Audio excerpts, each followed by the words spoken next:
Good evening, good morning, good afternoon, all over the world, sports lovers, especially soccer or football as you may know it, lovers all over the world. I welcome you to the Redeemed Sports at the King's Palace Television. Well, we're here to discuss the CAF, Confederation of African, Federation Soccer playoffs 2026 FIFA World Cup, where Nigeria, Gabon, DR Congo, and Cameroon will be looking for that one spot to take to the Intercontinental playoffs. We have less than 14 hours to the first match between Nigeria and Gabon. Dimeji, I call it Mission X for Africa because for the first time in the history of World Cup, Africa has a chance to pick the 10th spot in the FIFA Soccer World Cup. Before we bring them into the deal, my name is Tunde Badru. I'm your host, and with me, as always, is my co-host, Dimeji Oladele. Tell me, Africa shooting for 10 spots. We got 9 already. Yeah.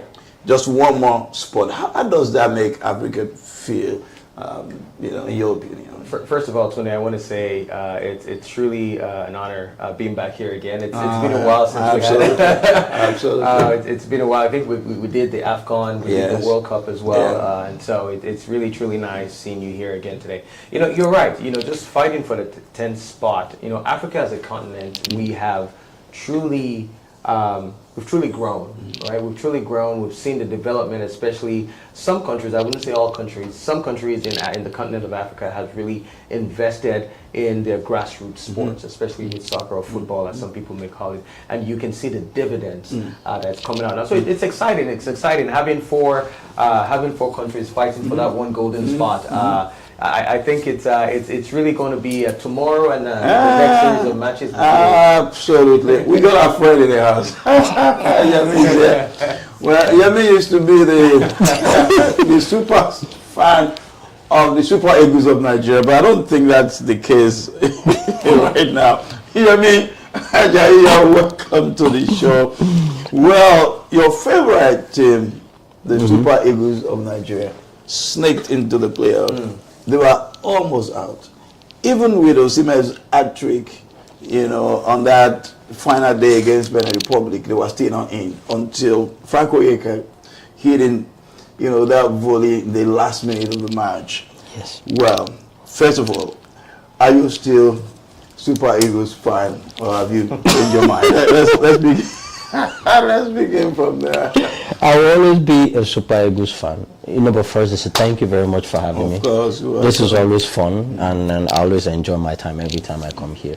I'm always a Super Eagles fan. It's just the way we are moving and the way we are doing things. It can get very tiring sometimes. But yes, I will always be. I'm Nigerian, so I will always be a Super Eagles fan by default, or just.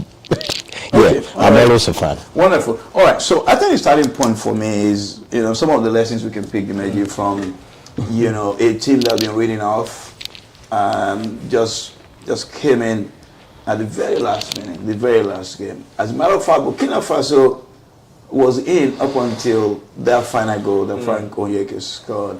Will that be something that somebody who is almost out can lean on as a lesson not to give up? Yeah. Well, I think there are always lessons to learn, especially when you're being saved by the bell.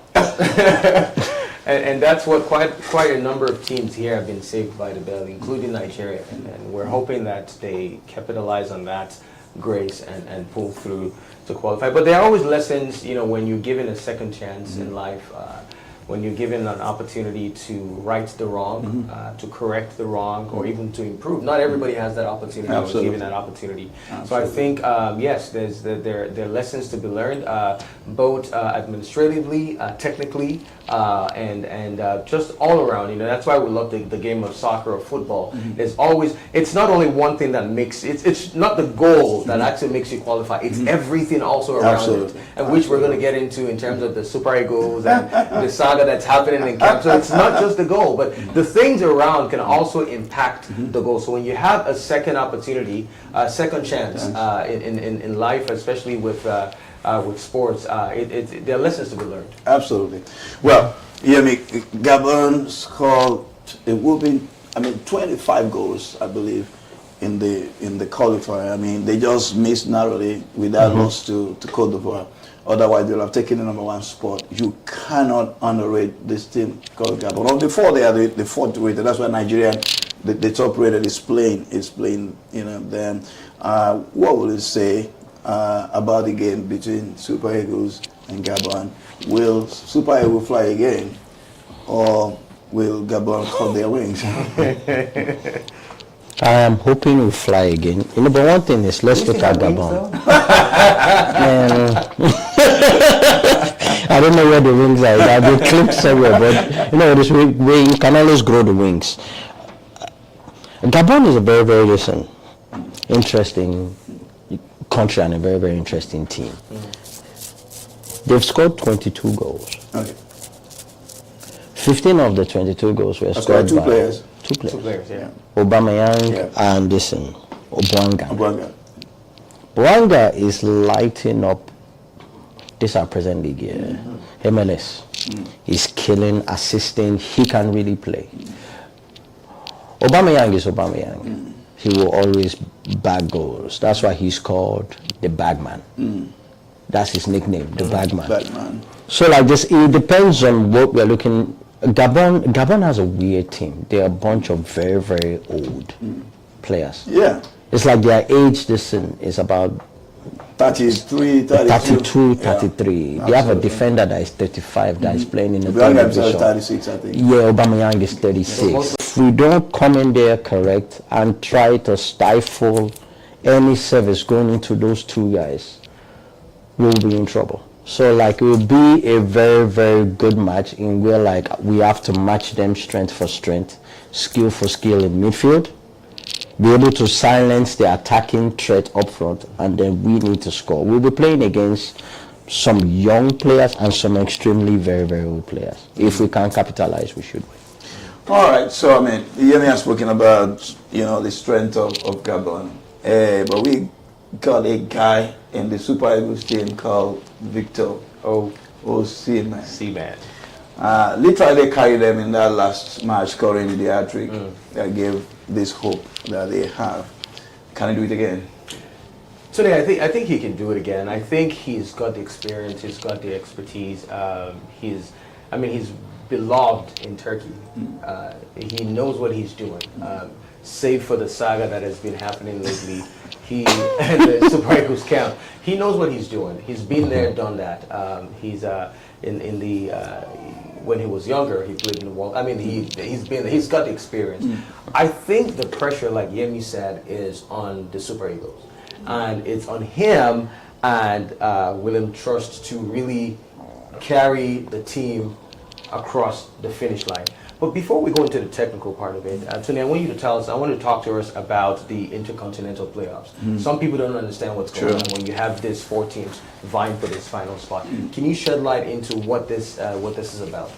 Okay, so we got 9 teams from Africa already qualified, or 9 groups, and then the best second teams from each of those 9 were ranked, and the best 4.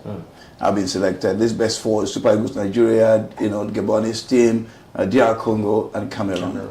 Now they have to get together in 2 semi-finals tomorrow. Well, depending on where you are, that's going to be on Thursday, the 13th of November. The first match is going to be 11 Central Standard Time, and that will be between Nigeria and Gabon. And then the second match is 1 p.m. Central Standard Time between DR Congo and Cameroon. So they log it out, and then we produce 2 finalists, and then we go for the final on Sunday, the 16th at 1 p.m. Central Standard Time. Then we got 1 person coming out of Africa. Then they join 5 other teams in the Intercontinental playoffs in March. In Mexico. In Mexico. Yeah. And then of course, the top 2 countries ranked will be seeded, so that they stand by, and then the remaining 4 we log it out, and then 2 will come out of that, and then boom, they eat themselves, and 2 will emerge. By the way, of those 6, 2 will be coming from CONCACAF, the continent hosting, the federation hosting, the World Cup, and then Europe is out of it because they've produced a lot already anyway, and then the remaining federation will be one making 6. Now the thinking is any country, and I mean any country that comes out of Africa of these 4, in my view, must have that 10th slot for Africa. What do you think? Is it given? It's not given because we'll be facing teams that we know little about. Little scouting. You've not played some of them before. We might be facing some teams from North America. Yeah, they have not settled. But Bolivia shouldn't be a problem. Bolivia's already in. That shouldn't be a problem too. Bolivia shouldn't be a problem, but they're playing in Mexico. Bolivia is not too far from Mexico, and also climate-wise. Bolivia, the high, and then listen, we are not as far from them too in terms of climate. But one thing we need to look at now is football is not played on paper. No. Yeah. Not anymore. If you're not anymore, if you are not well coordinated, and everybody is not aligned and then singing from one hymn sheet, the best teams will always lose to the teams that are better organized. So like hopefully, do we have the resources, the players, to be able to win all these competitions and make it to the World Cup? 100% yes, nobody can argue that. From our goalkeeper to the strikers, we have the players. It's not just Osimhen. We have Lukman, although he's not really doing really well. We have Iwobi, who is playing well. We have this in Chukwueze, who has started playing well. We have this in Ekong, we have Bassi. We have players that can actually go there and dominate. We shouldn't be stressing over Gabon. We shouldn't be stressing over Cameroon, in my opinion, because we have the physicality, we have the players to bag in goals, and then we have the experience. Can we put all these things together based on whatever has happened in the past few days, channel all that, put it together, and then go out, beat the mess out of all these teams and get into it. Sure. Something. You said we shouldn't be stressing over a Cameroon. I mean, Eto'o has played at the highest of the highs. True. I mean, he was on top of his game. True. And he's learned way back in the day when you're talking about sports, soccer in Africa, Nigeria it was a given. It was a given.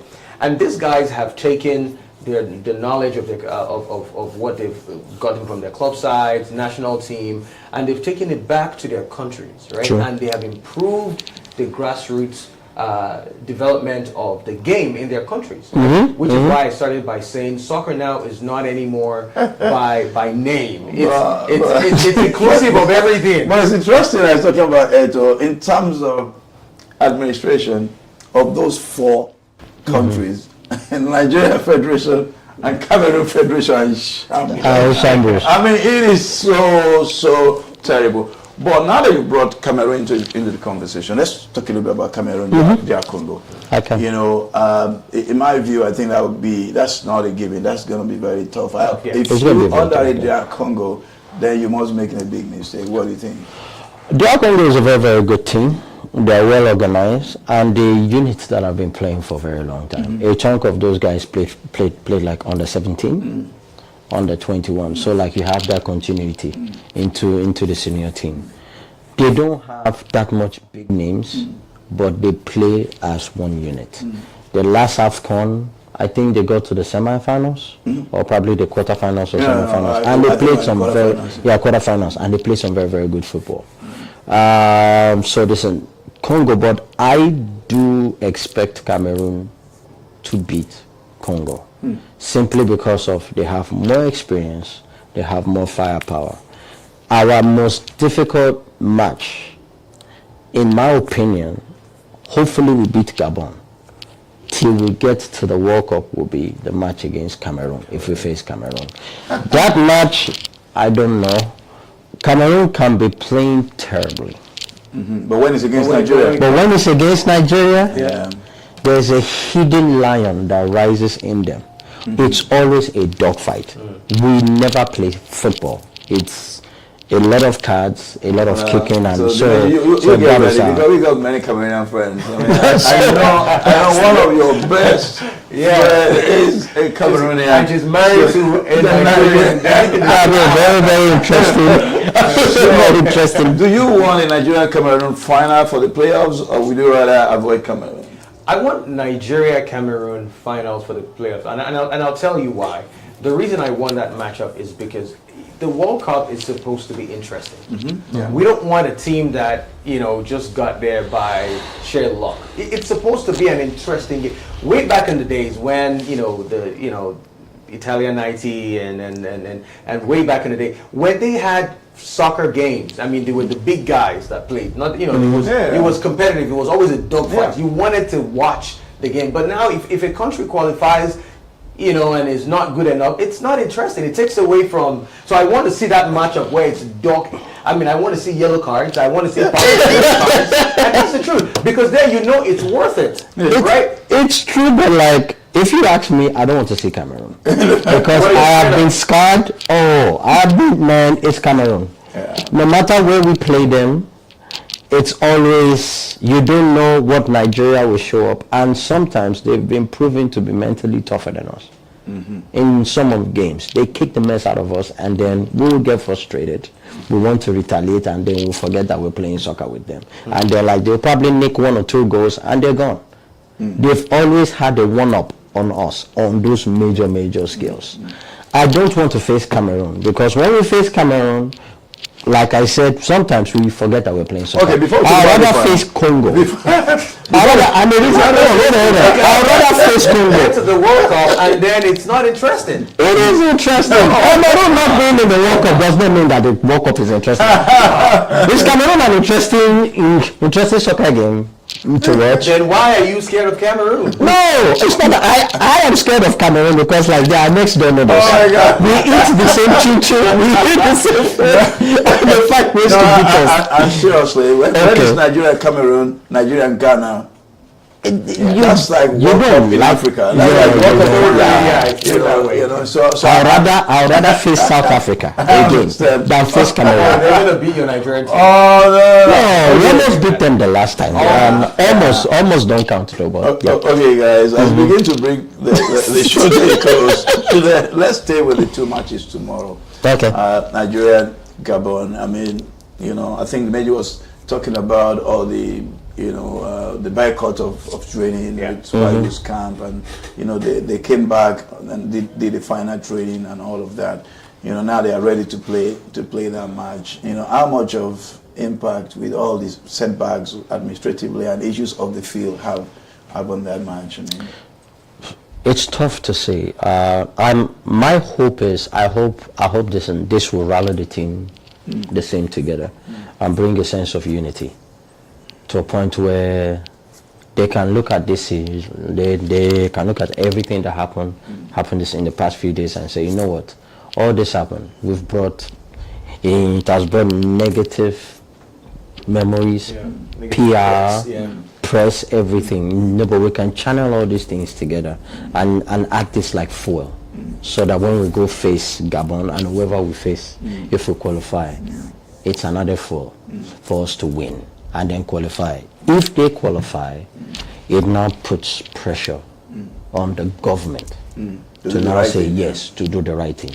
But like if they lose tomorrow, all that talk, now you can't solely blame the government. Yes. You have to look at the players and say, hey, man. Yeah. But the whole thing is, if we look at everything, they should fuel Nigeria to push through and win. Absolutely. Give me a beg to differ. So let me say this real quick for you. First of all, these guys are professionals. Yeah. They can afford, I mean, whatever the NFF wants to pay them. Don't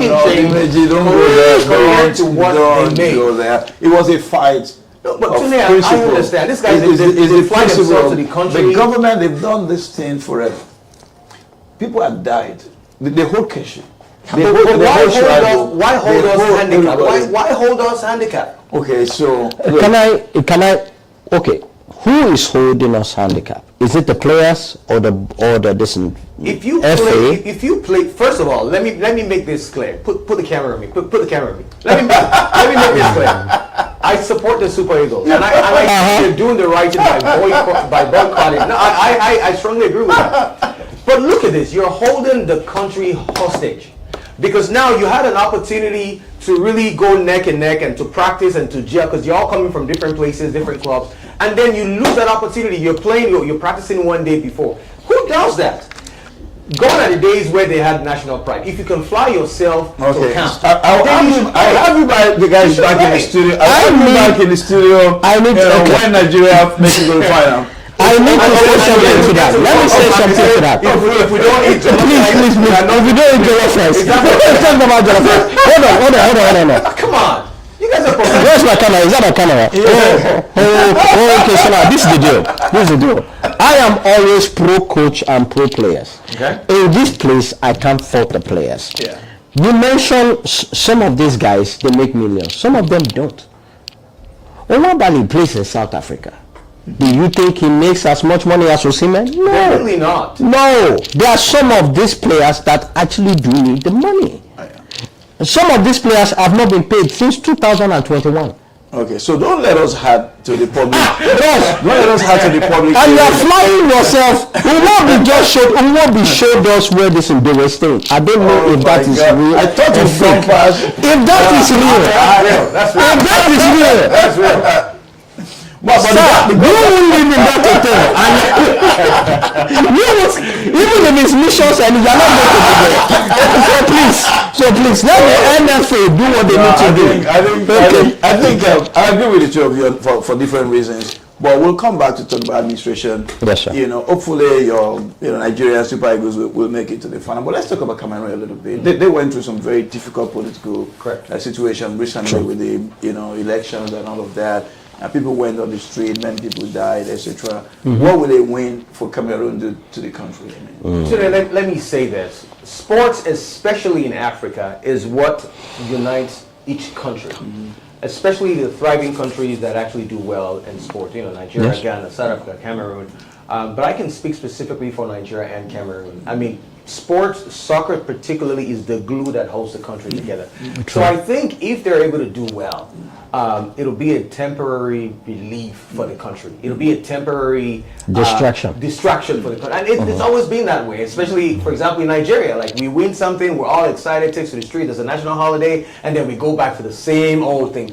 But I tell you, that one win can last a couple of months, and people just marinate and bask in it. So I think a win for them will do good to the nation. Okay. So it also reminds me of the time of, if we remember, the last World Cup that Didier Drogba went for. Yeah. That around that time there was almost a breaking out of a civil war. Yeah, in Cote d'Ivoire. And Didier Drogba and the teammates, they came out and they made a rally. They made a cry. Didier Drogba went out with little to no security, stood up and said, "Hey, can we unite just this one time and support the team?" He made a speech, the team made a speech, and that literally stopped a civil war in Cote d'Ivoire. So yes, soccer do has absolutely. So let me read some comments that have been coming in from Oluwafemi Popola. He says the administration hasn't helped in matters involving players' salary and allowances. Olugbenga Akindeju says, interesting analysis. Indeed, I want Nigeria to win. Government should pay their bonuses. So government pay their bonuses. Yes, fantastic. Telling these players that they should use their own money to be flying, than be feeding the players, and sometimes they don't even have food to eat, and now they have to buy water. Yeah, and they are representing Nigeria. I thought I'd move this conversation to... Okay. All right, so I was talking to your Cameroonian lady friend earlier on today, and then, the slogan earlier on was, Eagles will fly again. Yeah. And she said, what about the lion? I said, well, the lion can roar again. Can roar again. Not be roar again. So let me put it to you, it's, Indomitable Lions of Cameroon against the Congo tomorrow as well. Yeah. Will the lion roar? I think the Lion will roar. I think they're passionate, like Yemi said. I think they want it so bad. They probably want it more than DR Congo. Now, DR Congo know they have nothing to lose. It's their first time. I think Cameroon will come out with a W. What do you think? It'll be difficult because they lost this on Guisa, very, very crucial guy in their midfield, a very, very crucial cog. Baleba, who is playing with him, is not really having a very, very good season so far for Brighton. So I don't know, maybe he's one of those guys that needs decent distraction, get away from team football. I think I think this Baleba was affected with the Manchester United move. That didn't happen. I was affected too. I'm a Manchester United fan, but that's by the wayside. I'm seeing this man laughing. So listen. So remember, listen. There's this guy that is in good form. Mbeumo is in good form, and Mbeumo is in good form in front of goal. So now, if we look at Congo, I don't think Congo has any major doubts of who else will play or who not will play. But that said, I still think Cameroon is a little stronger. Okay, as we wrap things up, so what's the prediction? Let's start with Cameroon Congo. 2-1 Cameroon. I would stick with Yemi 2-1. Okay, Nigeria Gabon. Nigeria Gabon, I would say 3-1. Wow. 3-1 Yemi. 1-0 Nigeria. Well, I mean, since prediction is free, you can't avoid it. So you got to tell us Cameroon, DR Congo. No, Cameroon, DR Congo. I think DR Congo will beat Cameroon 1-0. Wow, I tell you. You know, they are very organized, compact team. Yeah, it might be their first time, but hey, everybody wants the first thing, so that could be their motivation. And they are better organized in terms of the off the pitch issues. So I would say 1-0 DR Congo. For Nigeria, I think I'll go with 2-0. It will be a 2-goal margin, but I would rather not have them. So 3-1, 2-0. Yeah. Okay. I think so. But I think, as always, and I want all of us to pick some of the lessons that this has brought. In my view, I think the biggest lesson will be the leadership lesson. Yeah. I think the big issue in Africa as a whole, be it Nigeria, Cameroon, Congo, Cote d'Ivoire, maybe a little exception from the North African countries, but the rest of Africa, I mean, if leadership is put right, Africa will rule the world. Whether it is economically or politically, and the issue has been leadership. And it's not different in our homes. For husband, if something is going on in your home and leadership is compromised, then there'll be crisis. If it's a church, it doesn't matter where you find fault in leadership, there's bound to be some kind of failures, I know that. So my charge to African leaders is to wake up and let us put leadership right. Husbands in homes, let's put leadership right. Pastors in churches, let's get leadership right. When leadership is right, then we get many other things right. Yes. I don't know what you guys think. Again, I couldn't help but just wonder why and how, especially in Africa, we've gotten to where we are now. Considering the resources, the talent, the gift that God has endowed us with. So to your point, I think leadership is everything. We see leadership in the scriptures. We see leadership in the marketplace, and if we get leadership wrong, even with the right resources, the outcome will be wrong. So I think it's high time that we fought to get leadership right, especially when it comes to sports in Africa. Absolutely. Yeah, and I do feel like leadership starts from the home. Leadership starts from your house. Whatever we see out there is an effect of what is going on in our everyday community. When you go out, what you see on the streets, how we treat people around us. We just have to get the house right back. Where like fathers and mothers are present, they are instilling discipline, respect, hard work, diligence in the hearts of the kids. Because a lot of people say that this generation they're already done. I don't believe so. No. But like the young people, one thing is like the young people, they are now beginning to find their voice, and they're beginning to speak, and but like there's this thing that is in us. It's almost our culture to be very, very combative. But we can be combative, but like let us be combative with knowledge, with wisdom. But the main thing is if we could bring God, Jesus back into our families, where like we preach Jesus, we preach the values of Jesus in our families, we can now begin to grow a very, very brand new community that is Jesus driven, which will now translate to government, a better leadership. Yeah, absolutely. Tunde, before you wrap up, you're your friend, your coach, your mentor, your pastor. You're many things to many people. What do you have to say to the folks out there that are going through quite a ton of competition? We're talking sports, we're talking soccer, but there are folks that are out there competing in the marketplace, competing for their destinies, going through battles of life.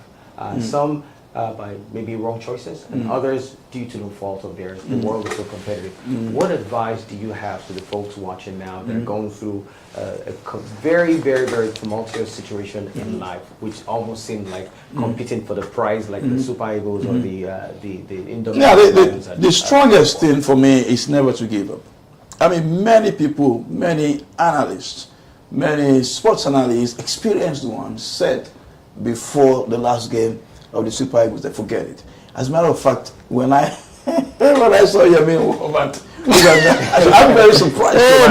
He's like, no, Pastor. I mean, I went to just pick something. He was somewhere there, and he came behind me and said, Pastor, oh, you do some groceries? I said, of course. I have to lose some credit in my wife's, just so she.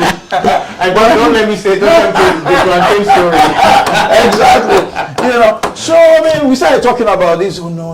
I mean, forget about Super Eagles and everything. But somehow they've got a lifeline. One of the reasons that I want Super Eagles to make it all the way to the World Cup is to have that sermon preached. That you can be out as far as people are concerned, but then at the same time in, because you are not giving up. So if there's something that somebody who is being considered to be out completely, either in your health, in your finances, in your exams, and whatever it may be. Marriage. Yeah, marriage, and whatever it is. Don't give up. Don't give up. Don't give up. It was a last-minute goal. Very, very last minute, injury time, that gave the Super Eagles of Nigeria a lifeline that we can't even be talking about them today. You might be the next person to be talked about when you share your testimony. And that day you are going to say, I was out, but I'm in. I like that. And you talked about the 11th hour miracle. And 11th hour miracle, absolutely. Absolutely. Wow, all right, viewers, thank you very much for being part of the show. Well, if you don't know how to watch the match or where to watch the match, it's going to be 11 a.m. Central Standard Time, Nigeria Gabon match. Maybe get on YouTube these days. You can find some free, broadcast or streaming, of the match. ESPN, I believe, will be showing as well, being sports, it will be 11 Central Standard Time. The Cameroon Congo match will be at 1 p.m. Central Standard Time. Let's be part of this and get going, because it brings excitement. The year's coming to an end. I love sports because there are so many lessons, that we could learn even from sports. Thank you again very much. It is Redeemed Sports at the King's Palace Television. Now, if you have yet to subscribe, go right there and subscribe. Click on that notification button. Like this production and share. Till we come your way next time. My name is Tunde Badru, and of course, the Major and Yemi. We'll see you soon again and next one. Thank you. Thank you. I can't believe